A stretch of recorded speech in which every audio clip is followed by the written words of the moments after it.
आप ही चलाते हैं फ्रेंड्स अगर स्टेट बैंक ऑफ इंडिया का इंटरनेट बैंकिंग, तो आपको पता होना चाहिए कि अगर आपके पास यूज़र आईडी पता नहीं है, आपको बहुत दिन होने के बाद आपको अगर यूज़र आईडी पता नहीं है, यूज़र नेम, तो किस तरह से आप अपना यूज़र नेम फाइंड कर सकते हैं, निकाल सकते हैं।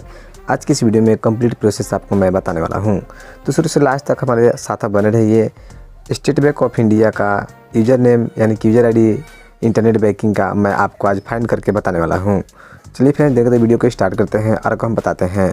इस तरह का वीडियो हमारे चैनल पर देखने के लिए आप हमारे चैनल को सब्सक्राइब कर सकते हैं और बेल आइकन को दबा सकते हैं। तो इसके लिए सबसे पहले आपको यहाँ पे क्रोम ब्राउज़र को ओपन कर लेना है। फ्रेंड्स आपको क्रोम ब्राउज़र में जैसे आप यहाँ पे सर्च करते हैं ऑनलाइन SBI, जैसे देख सकते हैं कि मैंने यहाँ पे ऑनलाइन SBI सर्च कर दिया है लिख करके। तो जैसे सर्च कीजिएगा तो आपके सामने कुछ इस तरह का इंटरफेस आएगा, जहाँ पे देख सकते हैं ऊपर की तरफ यहाँ पे दिया हुआ है onlinesbi.com।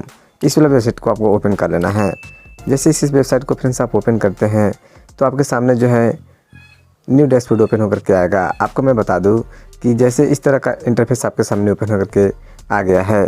यहाँ जो देख सकते हैं आप जो दिया हुआ है, यहाँ से आप 3 डॉट पे क्लिक करके यहाँ से आप डेस्कटॉप सेट कर दीजिएगा। मेरा ऑलरेडी पहले से डेस्कटॉप सेट है, आप देख सकते हैं। तो यहाँ पे फ्रेंड्स सिंपल सी आपको इस वाला ऑप्शन पे क्लिक कर देना है। आप देख सकते हैं पर्सनल बैंकिंग लॉगिन पे, इस पर जैसे क्लिक करते हैं तो आपके सामने जो है कुछ इस तरह से डैशबोर्ड ओपन होगा, जहाँ पे आपको क्लिक करना पड़ेगा। यहाँ पे देख सकते हैं ये अभी तक ओपन हो रहा है, हम थोड़ा सा वेट करते हैं। वेट करने के बाद जैसे ये पूरी तरह से पेज ओपन हो जाता है कुछ इस तरह से, तो यहाँ पे आपको एक ऑप्शन मिलेगा देखने को, आप देख सकते हैं कंटिन्यू टू लॉगिन। तो इस पर क्लिक कर देना है। जैसे कंटिन्यू टू लॉगिन पे क्लिक करते हैं तो यहाँ पे देख सकते हैं फ्रेंड्स कि हमारे सामने कुछ इस तरह से ऑप्शन आ चुका है, जहाँ पे देख सकते हैं यहाँ पे यूज़र नेम डालने के लिए बोला जा रहा है, पासवर्ड यहाँ पे, और ये कैप्चर डालने के लिए बोला जा रहा है। तो मुझे तो ये सब डालना नहीं है, तो मुझे तो फ्रेंड्स मेरा यूज़र आईडी पता करना है। तो यूज़र आईडी पता करने के लिए यहाँ पे एक ऑप्शन आपको देखने को मिलेगा, आप देख सकते हैं फॉरगेट लॉगिन पासवर्ड। सिंपल से इसी वाला ऑप्शन पर क्लिक कर देना है। जैसे इस वाला ऑप्शन पर क्लिक करते हैं तो ये आपको रिडायरेक्ट कर देगा फॉरगेट वाला पेज पे, और वहाँ से आप अपना जो है यूज़र नेम और पासवर्ड चाहे तो वहीं से रिकवर कर सकते हैं दोनों को। तो पासवर्ड किस तरह से रिकवर किया जाता है, फॉरगेट किया जाता है, इस पर मैं वीडियो बना चुका हूँ, लेकिन आज की इस वीडियो में आपको बता रहा हूँ कि किस तरह से आप जो है अपना यूज़र नेम यूज़र आईडी जो है फाइंड कर सकते हैं। यहाँ पे कुछ इस तरह का डैशबोर्ड आ जाए तो आपको इस पर क्लिक कर देना है।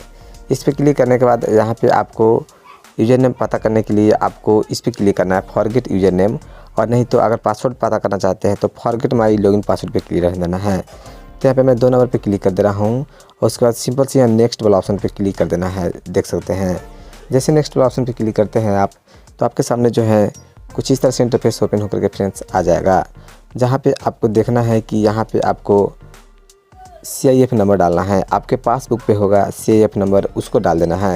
यहाँ से आपको अपना काउंट्री चूज़ करना है कि कौन सा काउंट्री है आपका। उसके बाद मोबाइल में जो रजिस्टर मोबाइल नंबर दिया है उस मोबाइल नंबर को आपको सिंपल से यहाँ पे डाल देना है। और यहाँ पे देख सकते हैं जो ये कैप्चर दिया हुआ है, इस वाला कैप्चर को आपको यहाँ पे डाल देना है इस वाला बॉक्स में। सब कुछ डालने के बाद सिंपल से आपको यहाँ सबमिट वाला ऑप्शन पे क्लिक कर देना है। तो चलिए सब कुछ पहले यहाँ पे मैं सही से फिलअप कर ले रहा हूँ। तो यहाँ पे सब कुछ मैं फिलअप कर लिया हूँ सही से फ्रेंड्स, आप यहाँ पे देख सकते हैं। और यहाँ पे मैं सिंपल से सबमिट वाला ऑप्शन पे क्लिक कर दे रहा हूँ। सबमिट वाला ऑप्शन पे क्लिक करते कुछ इस तरह का ऑप्शन आपके सामने देखने को मिलेगा। आपके रजिस्टर्ड मोबाइल नंबर पे OTP भेजा जाएगा, 1 टाइम पासवर्ड। उस OTP को सिंपल से यहाँ पे डाल देना है। तो हमारे मोबाइल पे देख सकते हैं कुछ इस तरह से OTP आ चुका है, आप देख सकते हैं। उस OTP को आप फ्रेंड्स यहाँ पे मैं कॉपी कर लिया हूँ, और यहाँ पे सिंपल से मैं उस OTP को डाल दे रहा हूँ। मैं उस OTP को यहाँ पे डाल दिया हूँ, और यहाँ पे आपको कन्फर्म का जो ऑप्शन मिल रहा है, OTP डालने के बाद कन्फर्म वाला ऑप्शन पे क्लिक कर देना है। जैसे कन्फर्म वाला ऑप्शन पे क्लिक करते हैं तो यहाँ पे देख सकते हैं कि हमारे सामने मेरा जो है यूज़र आईडी यहाँ पे जो है यूज़र नेम यहाँ पे शो हो चुका है। कुछ इस तरह से इस वाला लाइन में मेरा जो है यूज़र नेम शो हो गया है। इसे मैं अपने सेफ्टी के लिए इसे हाइड करके रखा हूँ, इसलिए आपसे क्षमा चाहता हूँ। तो कुछ इस तरह से फ्रेंड्स आप स्टेट बैंक ऑफ इंडिया का इंटरनेट बैंकिंग का यूज़र नेम बहुत ही आसानी से फाइंड कर सकते हैं 1 मिनट में।